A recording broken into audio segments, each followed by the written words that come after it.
looking for candy. Instead, he found his dad's gun. They were playing with it, and the gun went off, striking Jermon in the head. Their mom, who was downstairs in the kitchen, immediately called for an ambulance. Jermon died at the hospital. It feels unfair, it feels wrong. Dr. Kelly Morton, Jermon's principal, had to help explain the news this morning to Jermon's first grade classmates. Death is still something that some of them struggle to understand. Jones offers 2 requests in light of what happened. Don't be quick to judge. Including one for gun owners. Get a lock, get a safe. Thinking back on that smile. He was a good one.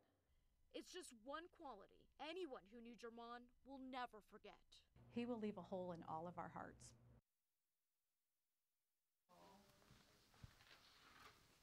Two people were killed Monday afternoon after 2 small planes collided at an Indiana airport.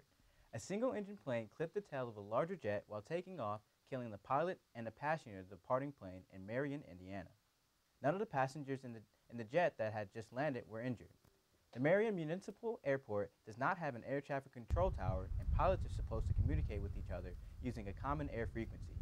It is undetermined whether the pilots were in communication, and the National Transportation on Safety Board is investigating the crash. Champaign-Urbana Mass Transit District has dialed in a new way for people to pay. It's called the Token app, Transit app, and it allows passengers to get bus passes on their phone. Available on iOS and Android, the app can be linked with a credit card, debit card, or prepaid debit card. Users can also transfer cash at the Illinois terminal for funds on the account. Riders can purchase a one-trip student monthly or annual pass. The app launched Monday, and the CUMTD has planted promos at wait stops and on buses in hopes to encourage smartphone users to bring their passes mobile.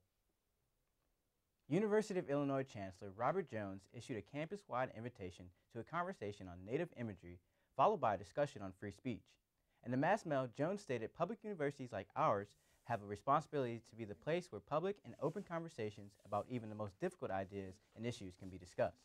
These conversations look to explore and address the difficult issues in a collaborative and open-minded manner. Spring may have begun, but we are still waiting for the weather to heat up. Here's a rundown of our 5-day forecast. Rain is expected tomorrow afternoon. Expect cool temperatures around the weekend with potential snow showers on Friday and continuing with more rain on Sunday. Things do look to heat up later in the week with temperatures reaching as high as 60 degrees, though rain appears to remain the forecast. Coming up after the break, the Illini men's basketball team landed a big recruit from the West Coast. We'll be right back after a word from our sponsor. What to expect when you're expecting a teenager. Hey guys, today we're talking about how to wake up your teen, and this works literally every time.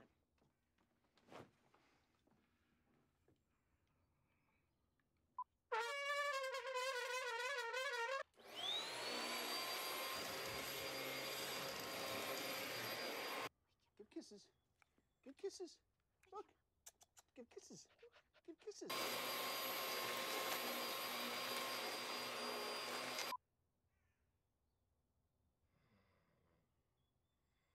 You heard how loud that was. I know, I sleep heard, through that. I heard. It wasn't you. Yeah. It was the... Is that bacon? You don't have to know it all to be a perfect parent. Thousands of teens in foster care will love you just the same. Bacon. Families come in all sizes and shapes. Sometimes your friends are your family by choice, or sometimes you're just stuck with Uncle Charles. But what we know is that you want to protect the people that are close to you, but the flu can unravel everything. Your flu vaccine protects you and your family. No matter what draws your family together, protect yourself, protect your family. Everyone needs a flu vaccine.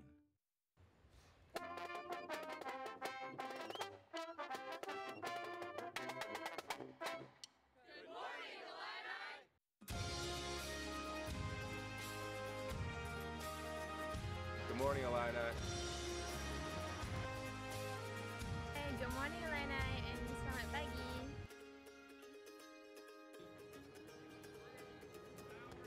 Good morning, Illini. Fighting Illini men's basketball made a big addition to their 2018 recruiting class yesterday with the signing of four-star forward Tavion Jones. Jones out of Culver City, California is one of a few potential late addition to Brad Underwood's roster, following the recent departures of Ron Black, Michael Finke, and Tajon Lucas and Mark Smith. Monday night, the Villanova Wildcats were crowned 2018 men's basketball national champions after defeating the Michigan Wolverines 79-62 in San Antonio. Villanova pulled away in the second half to win their second national title in the last 3 years. Meanwhile, Jalen Brunson, the Illinois native out of Stevenson High School, was named the Naismith College Basketball Player of the Year earlier this week for the Wildcats. Goats. A functional animal can be a source for milk, meat, and wool, among other things. UI7 Newsbreak's Chris Yo shares about how goats prove to be even more versatile for Urbana's immigrant communities. A nonprofit organization, Three Spinners, and its university counterpart, Project Connect, hosted a day at the goat farm. The organizations assist refugees and immigrants in Champaign-Urbana with support for basic needs. Project Connect president Heather Aubrey reacted to the event's reception. Knowing what they went through before they got here is insane, and the kids are so happy and just having the time of their life, playing around with the goats and stuff here. Open up your hand. There you go. Co-founder of Three Spinners, Tim King, gave an update on the group's efforts. We helped resettle a family of 6 just last month. Efforts have been going pretty well. There's been a positive response from the community, and there are actually a lot of families still coming in, even though the current administration is trying to deter that effort from happening. Hey buddy, how you doing?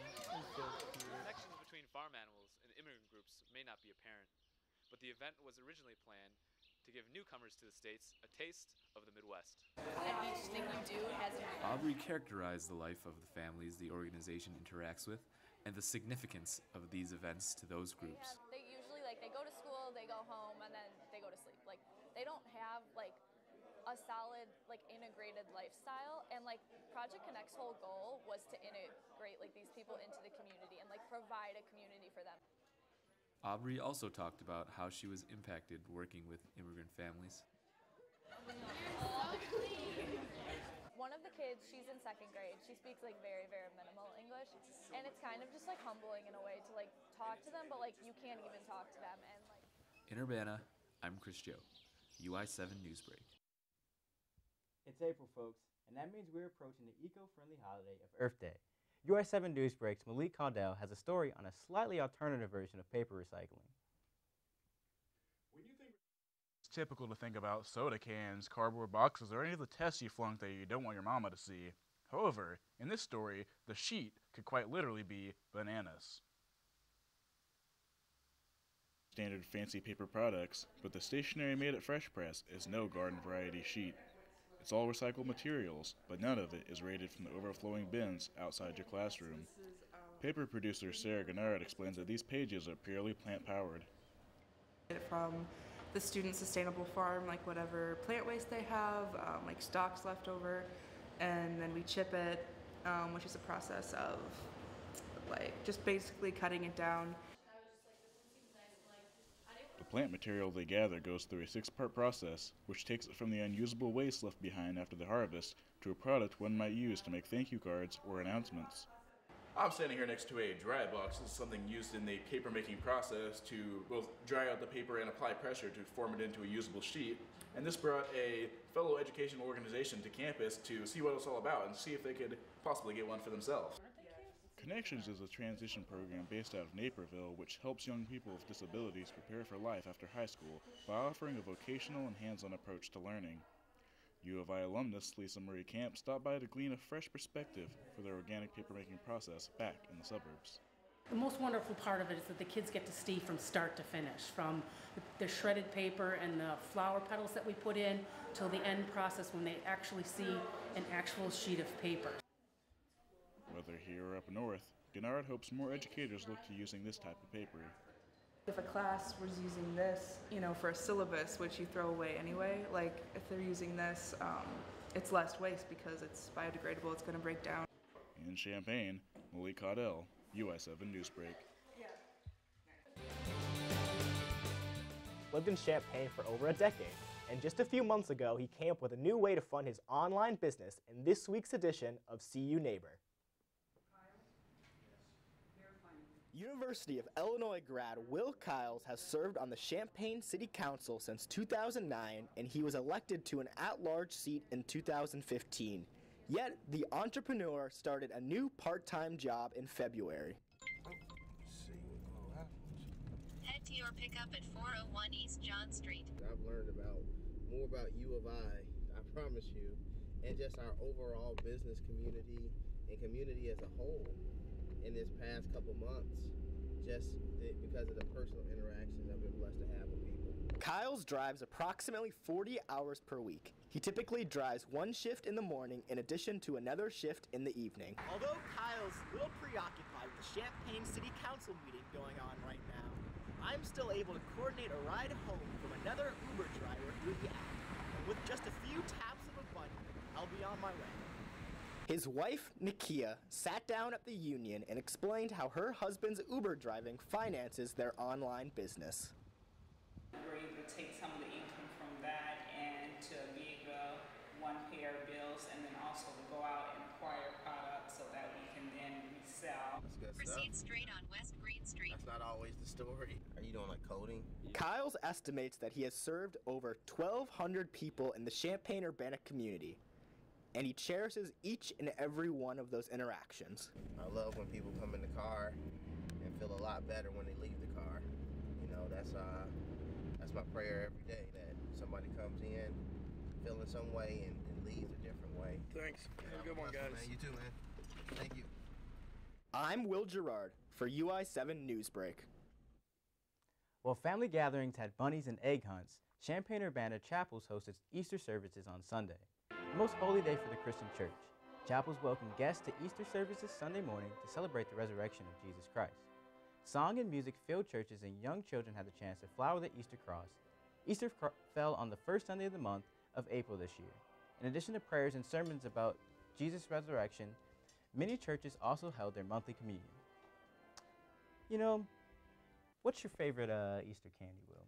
I'm ashamed to admit this, but I really like Peeps for whatever reason. I know they're super sugary, but you know, they're okay. I mean, they're kind of like a personal preference of mine. I'm a jelly bean guy myself, you know. I respect that, yeah. I mean, Easter chocolate's good too, I guess. Yeah, always a good choice. For more of our stories, please follow us on Facebook. Or see more of our stories on our YouTube page. That is all we have for this edition of UI7 Newsbreak. Thanks for watching. Have a great Wednesday.